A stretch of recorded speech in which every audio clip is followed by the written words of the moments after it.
I really hate breakfast food. I mean, think about bacon, waffles, pancakes, biscuits, bagels. They're all incredibly unhealthy. And then there's butter on everything. What is with that? Well, you see, that's the American idea of breakfast food. You see, really any food can be breakfast food. You have a good point. Oh, hello! You just made it in time for the debate.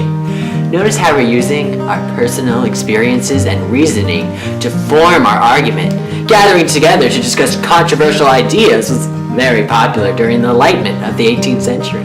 Following the scientific revolution of the 1600s, the Enlightenment, also known as the Age of Reason, emphasized advancing humanity using reasoning in addition to rejecting superstition and typical authority. A short quote to sum up the main idea of the Enlightenment era comes from Immanuel Kant in his essay, What is Enlightenment? Dare to know? Have courage to use your own reason. During this time period, many knowledgeable people would express ideas that would challenge authority, and women hosted salons in which well-versed men would gather to discuss specific topics of interest. Some prominent philosophers and writers of this time included Montesquieu, famous for his ideas of checks and balances, Adam Smith, famous for his promotion of capitalism in his book The Wealth of Nations, Jean-Jacques Rousseau, whose ideas on individual rights and government largely impacted the French Revolution, and Voltaire, who wrote many plays and satires in addition to the Philosophical Dictionary, and often ran into trouble for criticizing the French government. Oh, hello! I didn't see you there. Born in the year 1694 in Paris, France, François-Marie Alouet, or Voltaire, was a French writer and playwright. He wrote a considerable amount of plays and satires which philosophers famously discuss, his most famous work being Candide, which made fun of the philosophical idea of the best of all possible worlds, in addition to his letters of the English, which praised the English government. Originally, his father wanted him to be a lawyer, but Voltaire decided against studying law and devoted himself to literature. Today, his writing is still considered a powerful force against bigotry and superstition. Fun fact, he only really became rich because he exploited a flaw in the lottery with some of his buddies. After that, he was free to focus on writing plays. The French government at the time was restrictive and prone to censorship. For this reason, Voltaire often got into trouble for his writing.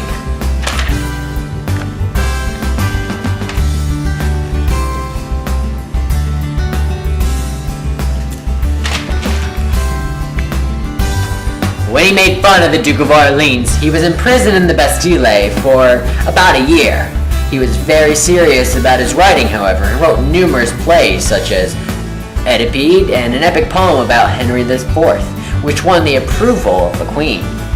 After getting into a conflict with the Chevalier de Rohan, who made fun of his name, Voltaire found himself back in the Bastille.